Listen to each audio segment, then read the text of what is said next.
പശ്ചിമേഷ്യയിൽ നിന്നും ഇപ്പോൾ പുറത്തുവരുന്ന വാർത്തകൾ ഞെട്ടിക്കുന്നതാണ്. ഇറാൻ കടുത്ത നടപടികളിലേക്ക് പ്രവേശിക്കുവാൻ പോകുന്നു. ഇതുവരെ പുറത്തെടുത്തിട്ടില്ലാത്ത വജ്രായുധമാണ് ഇനി ലോകം കാണാൻ പോകുന്നത് എന്ന് ഇറാന്റെ പരമാധികാരിയായ ആയത്തുള്ള മുജ്തബ ഖമനേയി വെളിപ്പെടുത്തി. ട്രംപ് നാഴികയ്ക്ക് 40 വട്ടം വായിൽ തോന്നുന്നതെല്ലാം വിളിച്ചു പറയുന്നത് പോലെ ഇറാന്റെ പരമാധികാരി അങ്ങനെ സംസാരിക്കാറില്ല. ഇറാന്റെ മുൻപത്തെ പരമാധികാരിയായിരുന്ന ആയത്തുള്ള അലി ഖമനേയി കൊല്ലപ്പെട്ട സമയത്ത് തന്നെ മുജ്തബയ്ക്കും സാരമായ പരിക്കുകൾ പറ്റി. അതോടെ അദ്ദേഹം ഏതോ അജ്ഞാത കേന്ദ്രത്തിൽ വിശ്രമത്തിലാണ് എന്നുള്ള വാർത്തകളാണ് ഇപ്പോൾ പുറത്തു വരുന്നത്. ഏറെ നാളുകൾക്ക് ശേഷമുള്ള മൗനം വെടിഞ്ഞിപ്പോൾ ഇറാന്റെ പരമാധികാരി ലോകത്തോട് പറഞ്ഞിരിക്കുന്നത് ഇറാൻ ഇതുവരെ പുറത്തെടുത്തിട്ടില്ലാത്ത വജ്രായുധം പുറത്തെടുക്കുമെന്നാണ്. വാസ്തവത്തിൽ എന്തായിരിക്കും താൻ ഉദ്ദേശിച്ചത്? അതേക്കുറിച്ചുള്ള ആശങ്ക ഇപ്പോൾ ലോകമൊട്ടുക്ക് വ്യാപിക്കുകയാണ്. കഠിനമായ ഉപരോധത്തിൽ കൂടി ഇറാനെ ശ്വാസം മുട്ടിച്ചൊടുവിൽ ചർച്ചാമേശയിലേക്ക് കൊണ്ടുവരിക, തുടർന്ന് അമേരിക്ക പ്ലാൻ ചെയ്ത കാര്യങ്ങൾ നിർബന്ധപൂർവ്വം അംഗീകരിപ്പിക്കുക, ഇതായിരുന്നു അമേരിക്കയുടെ തന്ത്രം. ഏകദേശം അത് വിജയം കണ്ടുകൊണ്ടിരിക്കുകയാണ് എന്ന് ട്രംപ് ഇപ്പോൾ പറയുകയും ചെയ്യുന്നുണ്ട്. ആ സാഹചര്യത്തിൽ ഈ ഒരു പ്രതിസന്ധിയെ മറികടക്കുക മാത്രമല്ല, അമേരിക്കയെയും ലോക ജനതയിൽ നല്ലൊരു ശതമാനം ജനത്തെയും ബാധിക്കുന്ന രീതിയിലേക്ക് കാര്യങ്ങൾ നീങ്ങാൻ പോകുന്നു എന്നുള്ളതിൻ്റെ വെളിപ്പെടുത്തലാണോ ഇറാന്റെ പ്രഖ്യാപനത്തിൽ കൂടി നാം വായിച്ചെടുക്കേണ്ടത് എന്നുള്ളതാണ് ലോകം ചോദിക്കുന്ന ചോദ്യം. ഇവിടെ യുദ്ധ നിരീക്ഷകർ വിലയിരുത്തുന്നത് ഒരുപക്ഷെ ലോകം ഇതുവരെ കണ്ടിട്ടില്ലാത്ത ഇറാന്റെ സബ്മറൈനുകൾ, മുങ്ങിക്കപ്പലുകൾ അമേരിക്കൻ നാവികസേനയെ ഹോർമൂസിൽ മുക്കിക്കളയുവാനുള്ള നീക്കമായിരിക്കാം നടത്തുന്നത് എന്നാണ്. ഏതു നിമിഷവും ഇറാനെ ആക്രമിക്കുവാൻ കാത്തുകെട്ടിക്കിടക്കുന്ന അമേരിക്കയുടെ വമ്പൻ പടക്കപ്പലുകളെ സമുദ്രത്തിന്റെ ആഴങ്ങളിലേക്ക് വലിച്ചു താഴ്ത്തുവാൻ കഴിവുള്ള മുങ്ങിക്കപ്പലുകളുടെ കളിയാണ് ഇറാൻ ഇനി പുറത്തെടുക്കുവാൻ പോകുന്നത് എന്നവർ വ്യാഖ്യാനിക്കുന്നുണ്ട്. എന്നാൽ അതേസമയം തന്നെ ഇറാന്റെ സംഭരണ ശേഷിയുടെ പരമാവധിയോളം എണ്ണ അവർ സംഭരിച്ചു കഴിഞ്ഞു. ഇനിയിപ്പോൾ ഒരു തുള്ളി എണ്ണ പോലും സംഭരിച്ചു വെക്കുവാൻ അവർക്ക് സ്ഥലമില്ല. അതുകൊണ്ട് തന്നെ ഇനി ഉൽപ്പാദിപ്പിക്കുന്ന എണ്ണ അവരത് കടലിലേക്ക് ഒഴുക്കിക്കളയുക എന്ന തന്ത്രമായിരിക്കാം ഒരുപക്ഷെ ആവിഷ്കരിക്കാൻ പോകുന്നത് എന്ന് വിലയിരുത്തുന്ന ആൾക്കാരുണ്ട്. പക്ഷെ അങ്ങനെ ചെയ്താൽ അതോടുകൂടി കടലിലെ ജലം മുഴുവൻ മലിനമാവുകയും അത് പേർഷ്യൻ ഗൾഫ് മേഖലകളെ മുഴുവൻ പ്രതിസന്ധിയിലാക്കുകയും ചെയ്യും. അതിനൊരിക്കലും ഇറാൻ മുതിരുകയില്ല എന്നാണ് ഒരു കൂട്ടം ആൾക്കാർ വിലയിരുത്തുന്നത്. കാരണം അങ്ങനെ സംഭവിച്ചാൽ അതിൻ്റെ തിക്തഫലങ്ങൾ ഏറ്റവും കൂടുതൽ അനുഭവിക്കാൻ പോകുന്നതും ഇറാൻ ജനത തന്നെയായിരിക്കും എന്നുള്ളതാണ്. ഇതിനിടയിൽ മറ്റൊരു കൂട്ടം ആൾക്കാർ നിരീക്ഷിക്കുന്നത് ഇറാന്റെ അടുത്ത നീക്കം പരമാവധി എണ്ണ ടാങ്കറുകളിൽ സംഭരിച്ചുകൊണ്ട് ഒന്നിനു പുറകെ ഒന്നായി ഹോർമൂസിൽ കൂടി തന്നെ അമേരിക്കൻ ഉപരോധത്തെ ലംഘിച്ചുകൊണ്ട് മുൻപോട്ട് നീങ്ങുക. അങ്ങനെ അമേരിക്കയുടെ ഉപരോധത്തെ വെല്ലുവിളിച്ചുകൊണ്ട് ഇറാന്റെ കപ്പലുകൾ മുൻപോട്ട് നീങ്ങാൻ തയ്യാറായാൽ അമേരിക്കൻ പടക്കപ്പലുകൾ ആക്രമിക്കുവാൻ തുടങ്ങും. ആക്രമണത്തിൽ ലക്ഷക്കണക്കിന് ബാരൽ എണ്ണ നിറച്ചിരിക്കുന്ന ടാങ്കറുകൾ ഹോർമൂസിൽ മുങ്ങും. അത് ഇറാനെ മാത്രമല്ല ബാധിക്കുക, ലോകരാഷ്ട്രങ്ങളെ എല്ലാമാണ്. അങ്ങനെ ഒരു ആക്രമണത്തിന് അമേരിക്ക തയ്യാറാകുമോ എന്നുള്ളതാണ് കണ്ടറിയേണ്ട കാര്യം.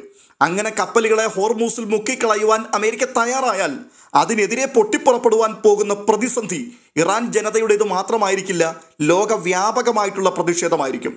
ഇതിനൊക്കെ അപ്പുറത്തുള്ള മറ്റൊരു കണക്കുകൂട്ടൽ ഇങ്ങനെയാണ്. അമേരിക്കൻ സൈനിക താവളങ്ങളിലേക്കും ഒപ്പം പേർഷ്യൻ ഗൾഫ് രാജ്യങ്ങളിലുള്ള അവരുടെ തന്ത്രപ്രധാനമായ പല മേഖലകളിലേക്കും കൂട്ടമായിട്ടുള്ള ആക്രമണങ്ങൾ ഇറാൻ അഴിച്ചുവിടുവാൻ പോകുന്നു എന്നുള്ളതാണ്. അതായത് സൗദി അറേബ്യയുടെയും ഖത്തറിന്റെയും കുവൈറ്റിന്റെയും UAEയുടെയും ഒക്കെ എണ്ണ ശുദ്ധീകരണശാലകൾക്ക് മുകളിലേക്കും കടൽ ജലം ശുദ്ധീകരിച്ച് കുടിവെള്ളമാക്കി മാറ്റുന്ന കൂറ്റൻ പ്ലാന്റുകളിലേക്കും വൈദ്യുതി നിലയങ്ങളിലേക്കുമെല്ലാം നിമിഷ നേരം കൊണ്ട് കൂട്ടമായ ആക്രമണങ്ങൾ നടത്തുക, വലിയ പ്രതിസന്ധി സൃഷ്ടിക്കുക, ഇതായിരിക്കാം ഒരുപക്ഷെ ഇറാന്റെ മുൻപിലുള്ള വജ്രായുധം. എന്തായാലും ലോകം ഇപ്പോൾ ജിജ്ഞാസയോടെ കാത്തിരിക്കുകയാണ്. ഇറാനിയൻ തുറമുഖങ്ങൾക്ക് മേലുള്ള US നാവിക ഉപരോധം സൈനിക നടപടിയുടെ തുടർച്ചയാണ് എന്ന് ഇറാൻ പ്രസിഡന്റ് മസൂദ് പെഷസ്കിയാൻ വിശേഷിപ്പിച്ചു. ഇതിനി വെച്ചു പൊറുപ്പിക്കുവാനാവില്ല എന്ന് അദ്ദേഹം വ്യക്തമാക്കി. ലോകം ഇറാന്റെ സഹിഷ്ണുത കണ്ടതാണ്. നാവിക ഉപരോധത്തിന്റെ പേരിൽ നടക്കുന്നത് ഒരു രാജ്യത്തിന് നേരെയുള്ള സൈനിക അതിക്രമമാണ് എന്ന് അദ്ദേഹം പറഞ്ഞു. ട്രംപ് പുതിയ ആക്രമണങ്ങൾ ആരംഭിച്ചാൽ US കപ്പലുകളെ മുക്കിക്കളയുമെന്നും സൈനികരെ വധിക്കുമെന്നും ഇറാൻ മുന്നറിയിപ്പ് നൽകി. ഹോർമൂസിലെ നാവിക ഉപരോധം തുടർന്നു കൊണ്ടുപോകാനാണ് പദ്ധതിയെങ്കിൽ തീർച്ചയായിട്ടും ഇറാൻ പ്രതികരിക്കും. US മറ്റൊരു യുദ്ധം തുടങ്ങിയാൽ അവരുടെ വലിയൊരു വിഭാഗം സൈനികരെ ഞങ്ങൾ തടവിലാക്കും എന്നും പെഷസ്കിയാൻ പറഞ്ഞു വെച്ചു. ഈ മേഖലയിൽ US ഇതിനോടകം തങ്ങളുടെ ലക്ഷ്യങ്ങളിൽ പരാജയപ്പെട്ടു എന്നാണ് ഇറാന്റെ പരമോന്നത നേതൃത്വം അവകാശപ്പെടുന്നത്. അമേരിക്കയുടെ പദ്ധതികളുടെ നാണം കെട്ട പരാജയത്തിന് ശേഷം പേർഷ്യൻ ഗൾഫിലും ഹോർമൂസ് കടലിടുക്കിലും പുതിയൊരു അധ്യായം തുറന്നിരിക്കുകയാണ് എന്നും ഇറാൻ വിശേഷിപ്പിക്കുന്നു. എന്തായാലും ഇറാനിലേക്ക് അതിക്രമിച്ച് കയറുകയും അവരുടെ പരമാധികാരിയായ അലി ഖമനേയിയെ കൊന്നുകളയുകയും ഇറാൻ ജനതയെ പരമാവധി പ്രതിസന്ധിയിലാക്കുകയും ചെയ്ത അമേരിക്കയെ ഒരു പാഠം പഠിപ്പിച്ചിട്ടേ മടക്കി അയക്കാവൂ എന്നുള്ള നിലപാടിലാണ് IRGC ഇപ്പോൾ നിലകൊള്ളുന്നത്. ഇസ്ലാമിക് റവല്യൂഷണറി ഗാർഡ് അല്ലെങ്കിൽ ഇറാന്റെ വിപ്ലവ സേന എന്ന് പറയുന്ന ഈ IRGC യാതൊരു വിട്ടുവീഴ്ചകൾക്കും തയ്യാറല്ല. അങ്ങനെയുള്ള സാഹചര്യത്തിൽ വജ്രായുധം ഇനി പുറത്തെടുക്കും എന്ന് മുജ്തബ ഖമനയുടെ അസാധാരണമായ പ്രഖ്യാപനം അത് വെറും വാക്കായിരിക്കില്ല, സംഭവിക്കാൻ പോകുന്ന ഏറ്റവും വലിയ പ്രതിസന്ധിയെക്കുറിച്ചുള്ള മുന്നറിയിപ്പായിരിക്കും എന്നുള്ളതാണ് ലോകം കൂട്ടിവായിക്കുന്നത്. കാരണം ഇറാൻ ജനത ഈ ഒരു ഉപരോധത്തിൽ കൂടി അത്രമാത്രം പ്രതിസന്ധിയാണ് ഇപ്പോൾ അനുഭവിച്ചുകൊണ്ടിരിക്കുന്നത്. അതുകൊണ്ട് തന്നെ ഇനി അവർക്ക് നോക്കിയിരിക്കുവാൻ കഴിയില്ല. പശ്ചിമേഷ്യയിൽ ഇപ്പോൾ നടക്കുന്നത് കേവലം രണ്ട് രാജ്യങ്ങൾ തമ്മിലുള്ള നയതന്ത്ര തർക്കമല്ല, മറിച്ച് തകർച്ച നേരിടുന്ന അമേരിക്ക പോലെയുള്ള ഒരാഗോള ശക്തിയും പതിറ്റാണ്ടുകളായുള്ള കടുത്ത സമ്മർദ്ദങ്ങളെയും ഉപരോധങ്ങളെയും അതിജീവിച്ച് കരുത്താർജിച്ച ഇറാൻ പോലുള്ള ഒരു വലിയ രാജ്യവും തമ്മിലുള്ള പോരാട്ടമാണ്. ഇവിടെ ഇറാനെ തകർക്കാൻ കഴിയുമോ എന്നുള്ളതാണ് വാഷിംഗ്ടണിലെ ചോദ്യമെങ്കിൽ ഈ ഏറ്റുമുട്ടലിന്റെ യഥാർത്ഥ വില കണക്കാക്കുന്നതിൽ അമേരിക്കയ്ക്ക് തെറ്റുപറ്റിപ്പോയോ എന്നുള്ളതാണ് ലോകത്തിന്റെ പ്രധാനപ്പെട്ട നഗരങ്ങളിലെ മറുചോദ്യം. ഇറാനെതിരെയുള്ള അമേരിക്കയുടെ നാവിക ഉപരോധം വൻ വിജയമാണെന്നാണ് അമേരിക്കൻ മാധ്യമങ്ങൾ റിപ്പോർട്ട് ചെയ്യുന്നത്. എന്നാൽ ഇതിന് ഒരു മറുവശമുണ്ട്, അതുകൂടി നാം കാണേണ്ടതുണ്ട്. എണ്ണവില ബാരലിന് $120 മുകളിലെത്തിയിരിക്കുന്നു. ഇത് ലോക സമ്പദ് വ്യവസ്ഥയെ മൊത്തത്തിൽ സാരമായി ബാധിക്കാൻ പോവുകയാണ്. അങ്ങനെയുള്ളപ്പോൾ ഈ ഉപരോധം ഇറാനെ തകർത്തു എന്ന് പറയുന്നതിനേക്കാൾ അമേരിക്ക ഉൾപ്പെടെയുള്ള രാജ്യങ്ങളെ സാമ്പത്തികമായി വൻ പ്രതിസന്ധിയിലേക്ക് തള്ളിവിട്ടിരിക്കുന്നു എന്ന് പറയുന്നതല്ലേ ശരി? ലോകത്തിലെ എണ്ണ വിതരണത്തിന്റെ 1/5 കടന്നു പോകുന്ന സ്ട്രെയിറ്റ് ഓഫ് ഹോർമൂസ് എന്ന പ്രദേശം കൈയടക്കി വെച്ചുകൊണ്ട് വലിയൊരു വിലപേശൽ നടത്തുവാൻ ഇറാന് കഴിയുന്നതിന്റെ പ്രധാനപ്പെട്ട കാരണം അവരുടെ ഭൂമിശാസ്ത്രപരമായ കരുത്താണ്. അമേരിക്ക സമ്മർദ്ദം ചെലുത്തുമ്പോൾ മാത്രമാണ് ഇറാൻ ഈ കരുത്ത് ഒരായുധമായി പ്രയോഗിക്കുന്നത്. സൈനിക നീക്കങ്ങളെക്കാളും വെല്ലുവിളികളെക്കാളും എഫക്റ്റീവായത്, ഇറാനെ ബോംബിട്ട് തകർക്കുന്നതിനേക്കാൾ ഫലപ്രദമായത് ഉപരോധമാണ് എന്ന് ട്രംപ് അവകാശപ്പെടുമ്പോഴും ഇറാന്റെ ആണവ ശേഖരം പിടിച്ചെടുക്കുവാനുള്ള കമാൻഡോ നീക്കങ്ങൾ അമേരിക്ക ചർച്ച ചെയ്ത് തുടങ്ങിയിട്ടുണ്ട്. പക്ഷേ അങ്ങനെ ഒരു കമാൻഡോ ഓപ്പറേഷൻ അമേരിക്ക നടത്തിയാലും അതൊരു വമ്പൻ പരാജയമായി മാറും എന്നുള്ളത് ഏറെക്കുറെ ലോകരാഷ്ട്രങ്ങൾ ചർച്ച ചെയ്ത് കഴിഞ്ഞ കാര്യമാണ്. കാരണം അതും ഇറാന്റെ ഭൂമിശാസ്ത്രപരമായ പ്രത്യേകതകൾ കൊണ്ട് തന്നെയാണ്.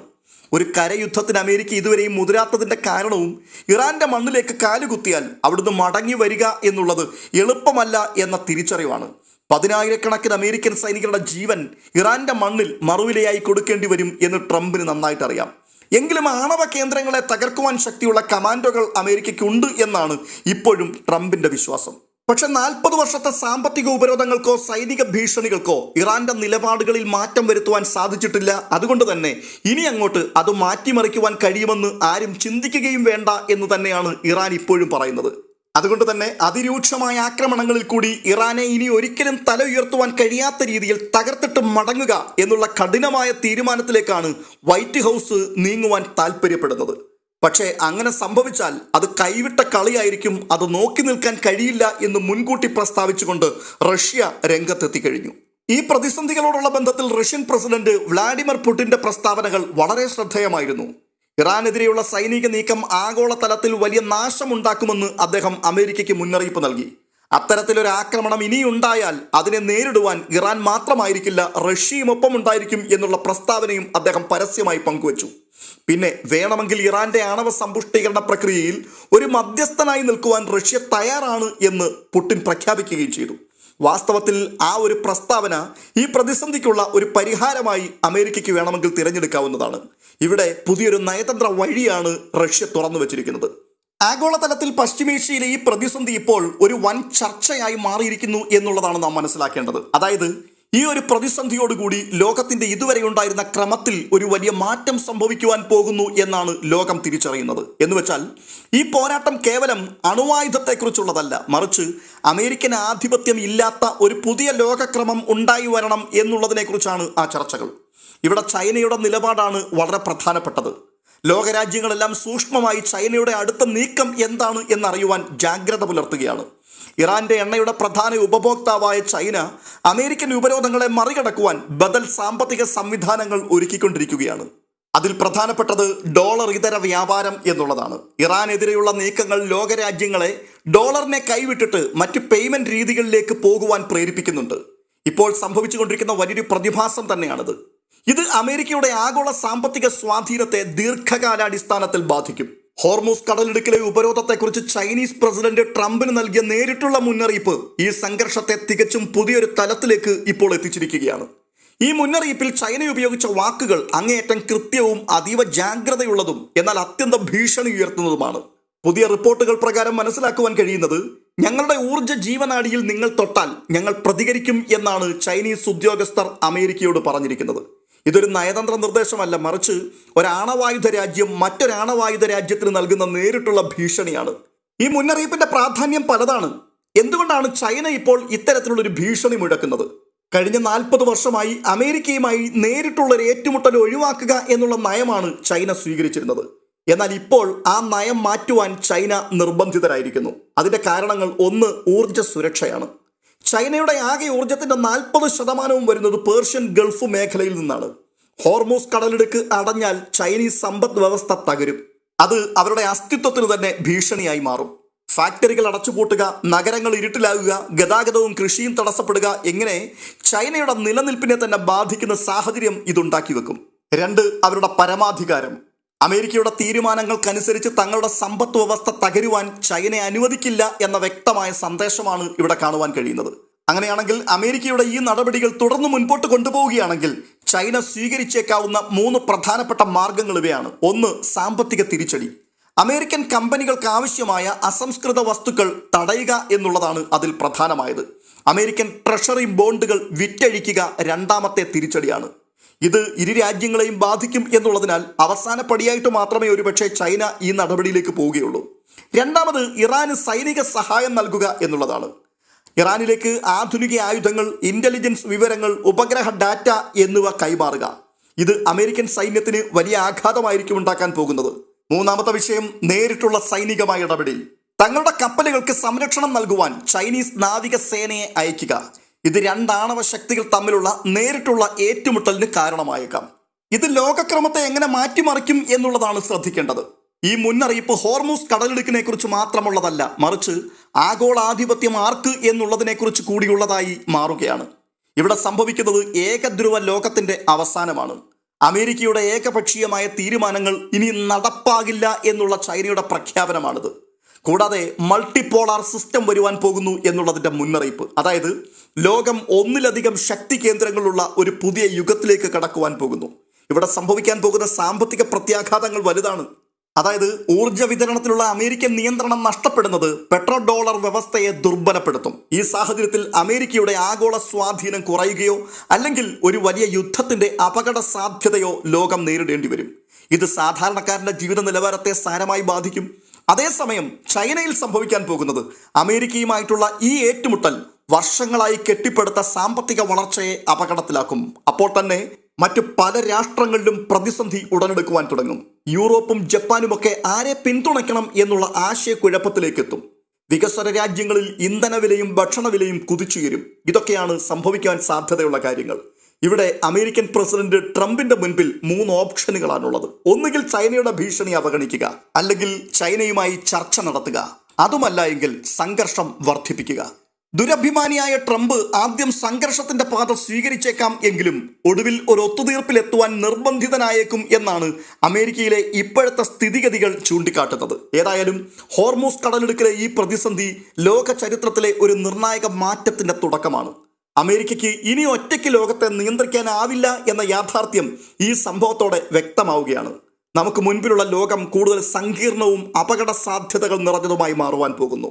ട്രംപിനെ സംബന്ധിച്ചിടത്തോളം പ്രസ്താവനകൾക്ക് ഒരു പഞ്ഞവുമില്ല. സൈനിക നടപടികളെക്കാൾ എഫക്റ്റീവായ മാർഗം ഉപരോധം തന്നെയാണ് എന്ന് പറഞ്ഞ അതേ ട്രംപ് തന്നെ അല്പം കഴിയുമ്പോൾ പറയുന്നു വെടിനിർത്തൽ നിലനിൽക്കുന്നുണ്ടെങ്കിലും ഇറാനുമായുള്ള യുദ്ധം പുനരാരംഭിക്കേണ്ടി വന്നേക്കാം എന്ന്. അതേസമയം നിലവിലുള്ള ചർച്ചകളുടെ യഥാർത്ഥ അവസ്ഥയെക്കുറിച്ച് വളരെ കുറച്ചുപേർക്ക് മാത്രമേ അറിവുള്ളൂ എന്നും അദ്ദേഹം അവകാശപ്പെടുന്നുണ്ട്. പരസ്യമായ അനിശ്ചിതത്വങ്ങൾക്ക് നടുവിലും ചർച്ചകൾ രഹസ്യമായി പുരോഗമിക്കുന്നുണ്ട് എന്നാണ് ഇതിലൂടെയൊക്കെ വ്യക്തമാകുന്നത്. ഞങ്ങൾ അവരുമായി ചർച്ചകൾ നടത്തുന്നുണ്ട്. ഇപ്പോൾ വെറുമൊരു കടലാസ് കാണുവാൻ വേണ്ടി 18 മണിക്കൂർ വിമാനയാത്ര ചെയ്ത് പാകിസ്ഥാനിലേക്ക് പോകേണ്ടതില്ല. ഞങ്ങൾ ഫോണിലൂടെയാണ് അവരോട് സംസാരിക്കുന്നത്. അവരിങ്ങോട്ട് വിളിക്കുന്നു, അല്ലെങ്കിൽ എൻ്റെ ആൾക്കാർ അവരെ വിളിക്കുന്നു. എങ്കിലും മുഖാമുഖം സംസാരിക്കുന്നതാണ് എനിക്ക് കൂടുതൽ താല്പര്യം എന്നൊക്കെയാണ് കഴിഞ്ഞ ദിവസം ട്രംപ് പറഞ്ഞത്. ഇതൊക്കെയാണെങ്കിലും ഇറാനെതിരായ ഭാവി നടപടികളെക്കുറിച്ചുള്ള വിശദമായ റിപ്പോർട്ട് US സെൻട്രൽ കമാൻഡ് മേധാവിയിൽ നിന്നും ട്രംപ് ഉടൻ സ്വീകരിക്കും എന്നാണ് മനസ്സിലാക്കുവാൻ കഴിയുന്നത്. ഒരു പൂർണ്ണമായ യുദ്ധത്തിലേക്ക് കടക്കാതെ തന്നെ ഇറാനുമേൽ സമ്മർദ്ദം ചെലുത്തുവാനായി കൃത്യമായി ലക്ഷ്യം വെച്ചുകൊണ്ടുള്ള പരിമിതമായ ആക്രമണങ്ങൾ ഈ പദ്ധതിയിൽ ഉൾപ്പെടുന്നുണ്ട് എന്നാണ് മനസ്സിലാക്കുവാൻ കഴിയുന്നത്. അപ്പോൾ തന്നെ ഹോർമൂസ് കടലിടുക്കിലൂടെയുള്ള സുരക്ഷിതമായ യാത്ര ഉറപ്പാക്കുവാൻ സഖ്യകക്ഷികളെയും ആഗോള ഷിപ്പിംഗ് കമ്പനികളെയും ഉൾപ്പെടുത്തി ഒരു അന്താരാഷ്ട്ര കൂട്ടായ്മ രൂപീകരിക്കുവാനും വാഷിംഗ്ടൺ ശ്രമം നടത്തുന്നുണ്ട്. ഊർജ്ജ വിതരണം തടസ്സമില്ലാതെ കൊണ്ടുപോകുന്നതിനൊപ്പം തന്നെ ഇറാന്റെ കപ്പലുകൾക്ക് മേലുള്ള ഉപരോധം കർശനമാക്കുക എന്നുള്ളതാണ് അമേരിക്കയുടെ ലക്ഷ്യം. ഇതേസമയം മറുവശത്ത് ഇസ്രായേൽ തങ്ങൾക്കിനി കൂടുതൽ കാലം കാത്തിരിക്കുവാൻ കഴിയില്ല എന്നുള്ള സൂചന നൽകിയിട്ടുണ്ട്. അവരും അവരുടെ വജ്രായുധങ്ങൾ പുറത്തെടുക്കും എന്നുള്ള അന്ത്യശാസനം നൽകി കഴിഞ്ഞിരിക്കുകയാണ്. ഇവിടെ ഇറാൻ നയതന്ത്ര ചർച്ചകൾക്ക് തയ്യാറാണ്. പക്ഷേ അത് കീഴടങ്ങലിലൂടെ ആവില്ല എന്നവർ വ്യക്തമാക്കുന്നുണ്ട്. 40 വർഷത്തെ പീഡനങ്ങളും കടുത്ത സാമ്പത്തിക ഉപരോധവും ഇറാനെ തകർത്ത് കളഞ്ഞിട്ടില്ലെങ്കിൽ ഇപ്പോഴത്തെ അമേരിക്കൻ നയം ഒരു ലക്ഷ്യവുമില്ലാതെ സംഘർഷം വർദ്ധിപ്പിക്കുവാൻ മാത്രമേ ഉതവുകയുള്ളൂ, അതിനപ്പുറം ഒന്നും സംഭവിക്കില്ല എന്ന് ഇറാൻ വ്യക്തമാക്കുകയാണ്. ഒരു നയതന്ത്ര പരിഹാരത്തിനുള്ള സാഹചര്യങ്ങൾ നിലവിലുണ്ടെങ്കിലും അത് സ്വീകരിക്കുവാനുള്ള രാഷ്ട്രീയ ഇച്ഛാശക്തി അമേരിക്കൻ ഭാഗത്തു നിന്നുണ്ടാകുമോ എന്നുള്ളതാണ് പ്രസക്തമായ ചോദ്യം.